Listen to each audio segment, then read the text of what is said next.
Olá, boa noite. Você vai ver hoje, no segunda edição, Herói Solitário. Único brigadiano de plantão em Cerro Grande do Sul encara sozinho 5 criminosos, fere um e impede roubo a banco. Gol contra.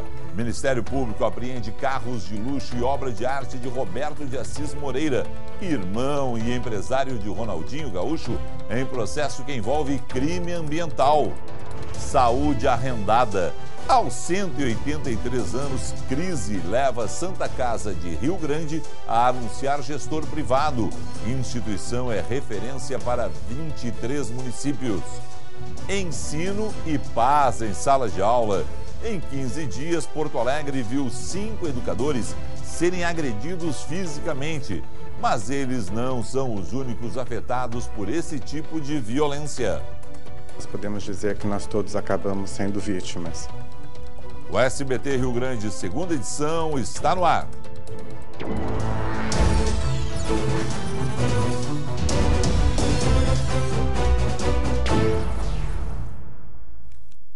E a gente inicia com a bonita história de coragem de um PM que sozinho impediu um ataque a banco em Cerro Grande do Sul, no sul do estado. Hoje na redação, Max Correia. Max, seja bem-vindo. Quais são os detalhes desse caso? Boa noite. Boa noite, Felipe. Boa noite a todos que nos acompanham. Olha, coragem mesmo, bota coragem nisso. E câmeras de segurança flagraram o momento em que esses assaltantes foram recebidos a tiros pelo único policial militar que estava fazendo plantão no momento. A ação criminosa começou ali por volta das 13h30 da manhã. Segundo a Brigada Militar, eram 5 criminosos. Eles se dividiram em 2 grupos. 3 tentaram entrar na agência, colocaram explosivos em uma agência do Banrisul e outros 2 tentaram acessar a sede da Brigada Militar, que fica a poucos metros do banco. Foi nesse momento que o policial militar reagiu e acertou um dos assaltantes. Os assaltantes fugiram, não conseguiram levar nada, mas deixaram para trás material explosivo. O GAT foi acionado, a cidade ficou parada em função disso, né? Até por volta das 11 da manhã, quando esse processo teve fim. É o terceiro ataque a bancos registrados em Cerro Grande do Sul, somente neste ano, Felipe. Bom, Max, e aí a velha história, né, que esse ano se estendeu um pouco. Normalmente é no início do mês esses ataques a bancos no interior, em função do dinheiro lá depositado. Esse mês se estendeu um pouco em função aí do 13º, tem mais dinheiro circulando na economia. Mas parabéns ao brigadiano. Eu espero que a Brigada Militar, o governo do estado, o Grupo Armas pela Vida, todo mundo reconheça o trabalho desse herói solitário, encarou sozinho 5 bandidos e dê medalhas a ele, reconheça esse trabalho. E a comunidade também abrace o brigadiano, porque afinal de contas ele fez exemplarmente o serviço dele. Apreendidos carros e obras de arte na residência de Assis Moreira por não cumprimento de acordo ambiental. Max, que história é essa? Pois é, a Justiça apreendeu hoje 3 veículos de luxo e um quadro do pintor André Berardo, além de aparelhos de TV e outros bens, na casa de Roberto de Assis Moreira, irmão e empresário do jogador Ronaldinho Gaúcho, tudo isso aqui em Porto Alegre. A apreensão aconteceu porque Assis Moreira e o Instituto Ronaldinho não cumpriram acordo por crimes ambientais causados durante a construção da entidade na zona sul da capital, lá em 2006, já se vão 12 anos. Para reparar os danos à natureza dessa construção, um terreno deveria ter sido doado ao município e também criada uma reserva de patrimônio natural. No início do mês, a Justiça havia pedido a apreensão dos passaportes dos irmãos após a condenação pela construção ilegal de um trapiche na orla do Guaíba. A obra não tinha nenhum licenciamento ambiental. Nessa ação, o valor a ser pago entre multas e indenização é superior a R$8.500.000. Assis e o Ronaldinho Gaúcho, eles estão em viagem à Europa, estão cumprindo compromissos comerciais, jogos também que o Ronaldinho faz ao redor do mundo, quando a gente está acostumado a ver no noticiário esportivo. E em nota, o advogado da família Assis Moreira informou que está em contato com o MP e reforçou que a ação de hoje se trata de apreensão de bens somente do irmão do jogador, o Assis Moreira. Sobre os passaportes, a defesa dos irmãos informa que está recorrendo ao Superior Tribunal de Justiça, Felipe. Lelê. São gênios da bola, claro que o Ronaldinho é um extra classe, o Assis jogava muito também, né?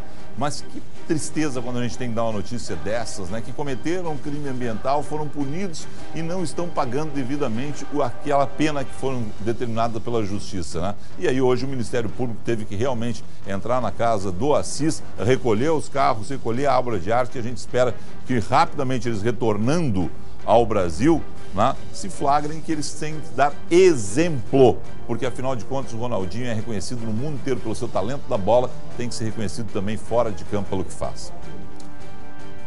8 em cada 10 professores já viram ou sofreram algum tipo de violência nas escolas, segundo o Ministério da Educação.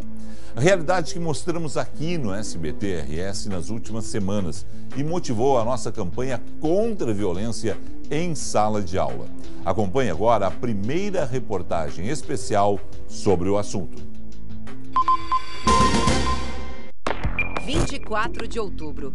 Uma professora é agredida pela irmã de um aluno suspenso. Eu caí no chão e ela continuou me dando pontapé, soco, chute. Alguém tirou ela de cima de mim.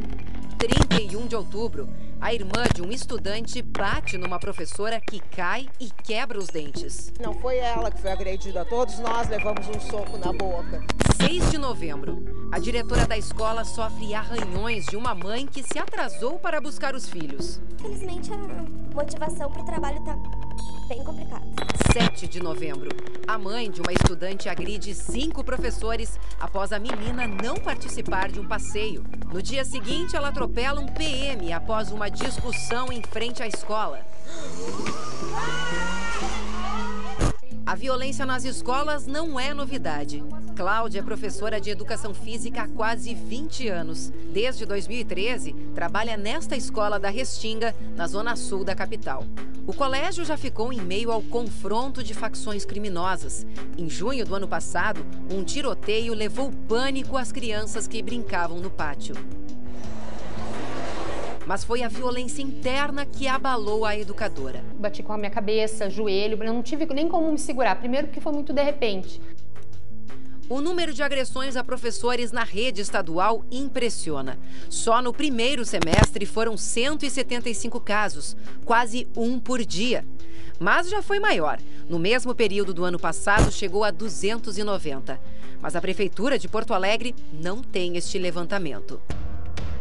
A Paz abandonou também as instituições privadas.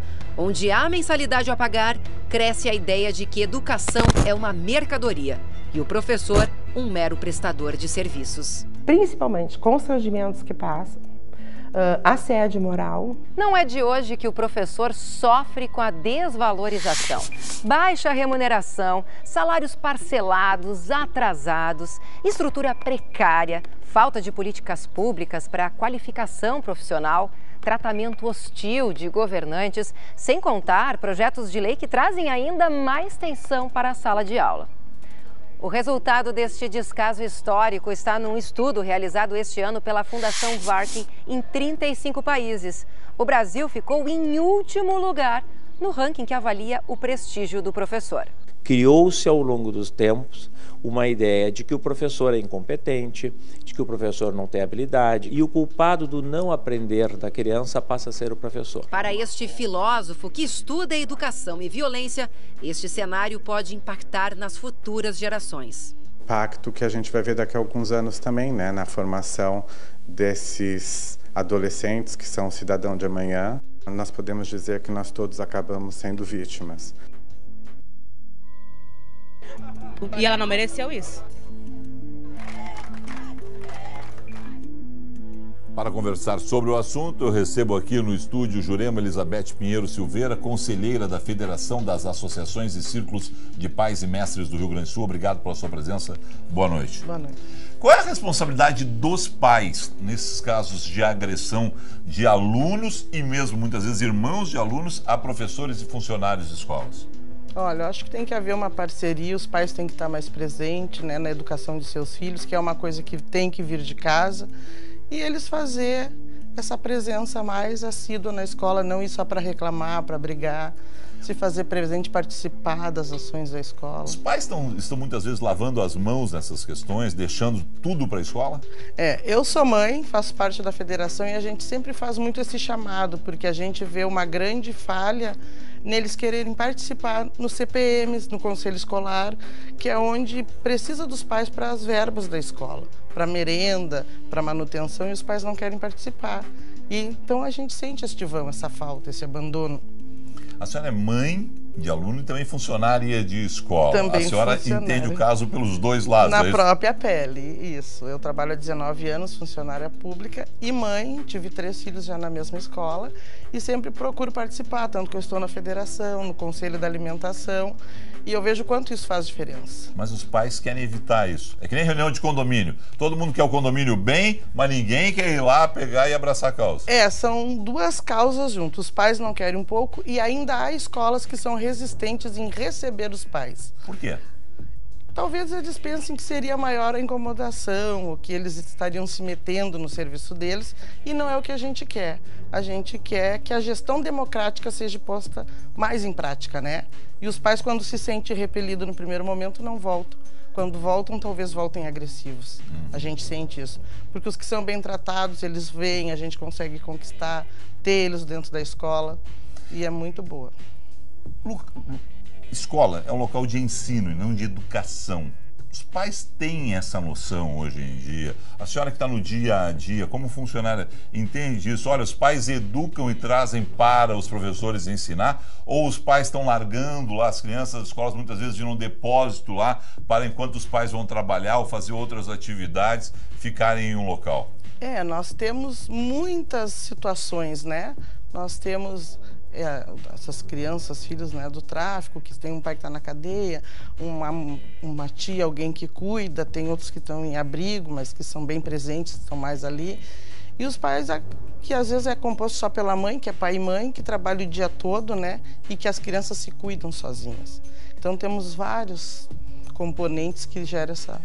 Esses casos de violência chamaram os CPMs para dentro das escolas? Houve algum alerta? Sim, a gente está fazendo um trabalho, tem todo um chamamento, a gente querendo, né, remediar, chamar os pais ali para ser mais presente, para ter esse respeito, essa troca e fazer também os pais entender e ver o lado dos professores que já estão estressados, não estão recebendo, fica uma bomba relógio, né? Eu sei por mim, eu estou ali também, não estou recebendo, estou correndo, mas eu tenho aquele amor pela comunidade, pela escola, então não misturo as coisas. Mas não é todo mundo que consegue separar, né? Os CPMs e as direções e os professores têm que trabalhar junto essa questão? Tem que trabalhar junto, seria ótimo se conseguisse andar junto, lado a lado. É o essencial e é o que está na lei da gestão democrática. Sucesso para vocês nessa missão. Muito obrigado pela presença. Obrigada. Posso andar? Os vídeos da campanha Violência nas Escolas, Todos Somos Vítimas, serão exibidos na nossa programação. Mas se você quer saber mais, acesse as nossas redes sociais por meio do @SBTRS, tá certo? Agora uma informação da área da saúde. A Santa Casa de Rio Grande, uma das mais antigas do país, 183 anos de história, anunciou que vai arrendar o complexo hospitalar. A medida é para tentar salvar a Casa de Saúde, que enfrenta uma das piores crises dessa sua história mais que centenária. A instituição conta com 500 leitos, é referência para 23 municípios e quase 90% dos atendimentos acontece pelo SUS. Uma organização social de Minas Gerais, chamada Instituto Viva Mais, vai assumir a gestão da Santa Casa de Rio Grande por 20 anos. O contrato de arrendamento foi anunciado nesta manhã. A dívida atual da Santa Casa é de 200 milhões de reais e o atraso dos salários dos funcionários chega a 3 meses. O presidente da nova administração afirma que a meta é o equilíbrio financeiro. Assim que a OS entrar, ela vai pagar um mês a todos os colaboradores, um mês também aos médicos, e aí, a partir de 30 dias, começa a pagar o do mês mais um atrasado. Em termos, os que ganham menos, em 3, 4 meses eles terão quitado o seu débito. Quem ganha mais, no máximo em 6 meses, vai ter o seu crédito também resolvido. A transição deve durar 2 semanas. A Associação da Santa Casa de Rio Grande não será extinta e seguirá administrando o pensionato, a funerária e o cemitério do complexo hospitalar. O Instituto Viva Mais arrenda outros 11 hospitais no Brasil, semelhante ao contrato que assumiu com a Santa Casa de Rio Grande. O presidente da organização é ex-prefeito de Montes Carlos e foi preso suspeito de prejudicar o funcionamento de hospitais públicos do município para um hospital privado gerido pela sua família. Foi uma acusação leviana e que não redundou. Eu fui preso por uma operação para evitar que minha mulher, que era deputada federal, votasse no impeachment. Não é verdade, né? A mulher dele já tinha votado no impeachment, né? E a ação da Polícia Federal aconteceu após a votação do impeachment. De qualquer forma, é o seguinte, nós aqui, as 23 comunidades, mas principalmente o pessoal de Rio Grande, devem fazer uma fiscalização rígida, porque pode ser uma gestão privada, mas tem verba pública entrando na Santa Casa de Rio Grande, que nos seus 183 anos de história prestou um excelente serviço à comunidade e agora enfrenta essa crise e a comunidade não abraçou, mas não pode deixar de fiscalizar, porque se fechar a Santa Casa de Rio Grande ou tivermos problemas graves nos próximos meses, a situação vai piorar na saúde da região como um todo. Olho neles. Nos próximos 15 dias acontece o desligamento do sinal analógico em 20 cidades da região central e sul do estado. Em Santa Maria, até uma aldeia indígena foi beneficiada com a instalação do kit de TV digital. As crianças são de uma aldeia guarani que fica no interior de Santa Maria. Agora elas poderão assistir aos desenhos com melhor qualidade de imagem. A família recebeu o kit com a antena e o conversor digital e a instalação dos equipamentos. Cesário, o que você achou da imagem da TV digital? Ficou bem, ficou bem. Porque a gente acompanha esporte, notícia, política, né? Já está preocupado porque dia 5 eu ia cortar, né? Tava com medo de ficar sem televisão. Sim. A regra é que o beneficiário agende, retire o kit no ponto de entrega que preferir e faça a instalação. Mas para casos especiais, como entidades carentes, comunidades quilombolas e aldeias indígenas, a equipe da Seja Digital dá uma ajudinha. O objetivo é que ninguém fique para trás, que todas as pessoas no dia 5 de dezembro sigam assistindo a sua programação preferida, né? E por isso precisam preparar os seus televisores. Aqui na aldeia muitas televisões eram de tubo, estavam em boas condições, mas não tinham conversor e antena embutidos, né? Na aldeia foram entregues e instalados 17 kits. As famílias se reuniram em frente à escola para receber. O mascote da equipe foi disputado para tirar foto. O kit é de graça para os beneficiários de programas sociais do governo federal. Para saber se você tem direito, basta ligar 147 ou entrar no site sejadigital.com.br. Na casa do Leandro e da Adriana, o SBT já está no canal 34.1, prova de que a TV já é digital. Eu achei muito legal, para mim é melhor. Achei melhor a imagem com som alto. Estou muito feliz. Obrigado. Obrigado a vocês pela audiência aí na aldeia, tá certo? A gente volta daqui a pouco. Princípio de incêndio assusta moradores em Porto Alegre. E ainda os detalhes da previsão do tempo em instantes.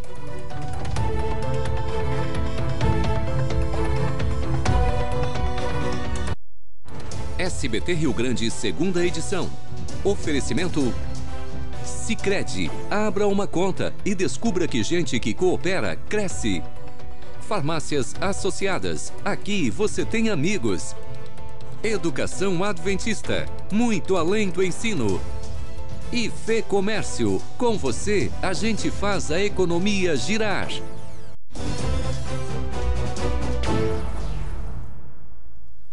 Voltamos com um incêndio que assustou moradores de prédio residencial aqui em Porto Alegre. As informações, Max.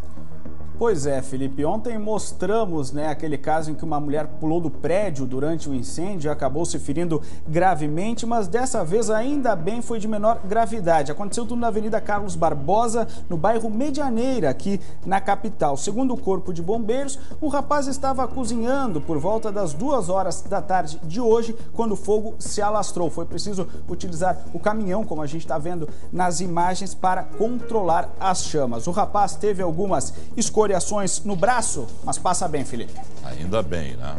bombeiros agiram rapidamente. Mais um dia de grande amplitude térmica, eu amo esses termos assim, né? Amanhecendo ainda gelado e aí a temperatura foi subindo. Fala da previsão do tempo pra gente aí, Max, o que vem pelos próximos dias? Olha, eu vou te contar e contar para quem está em casa que o tempo continua seco. A gente vai ter aquela quinta-feira em que as temperaturas vão ser baixas durante a manhã, mas vai aquecer durante a tarde, como a gente vai acompanhar agora nos mapas. Lembrando também que tem um alerta que a radiação ultravioleta vai atingir índices altos. Então, bom lembrar do filtro solar. Mínima de 13 graus em Caxias do Sul e máxima de 32 em Uruguaiana. Mas esse tempo seco está com os dias contadinhos, Felipe. Sexta-feira, a instabilidade retorna ao estado. Teremos chuva irregular e mal distribuída. Em Porto Alegre, a quinta-feira terá tempo seco com muito sol, mínima de 15, máxima de 33. Os modelos indicam chuva no fim de semana e aí sim, Felipe, a temperatura vai ficar mais amena. Pô, piorou a nossa situação, né? Porque estava só sábado, agora é sábado e domingo, então, Dobradinho. de chuva. Bacana, hein? Tu tá pior que a lua aí, hein? Vou te dizer. Dá um jeito para amanhã essa temperatura aí, essa previsão do tempo, hein? Valeu, até amanhã. Até amanhã. Futebol, o Inter está jogando em casa contra o Atlético Mineiro pela 36ª rodada do Brasileirão. 10 minutos da primeira etapa. Olha o Beira-Rio aí, lindo, 0-0 no placar. O Grêmio entra em campo 9h45 da noite para encarar o Flamengo no Maracanã. Os gols da dupla Grenal, dos jogos da dupla Grenal, se acontecerem, você vê amanhã no Esporte com o comando da Débora Oliveira, na sequência do Marcelo Coelho, que chega aqui no SBT RS às 11h40 da manhã, tá certo? Muito obrigado pela sua sintonia, uma ótima noite, grandes jogos para a dupla. Até amanhã.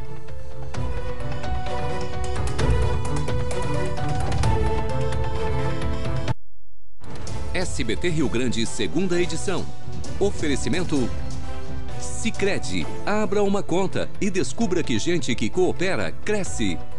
Farmácias Associadas. Aqui você tem amigos. Educação Adventista. Muito além do ensino. E Fê Comércio. Com você, a gente faz a economia girar.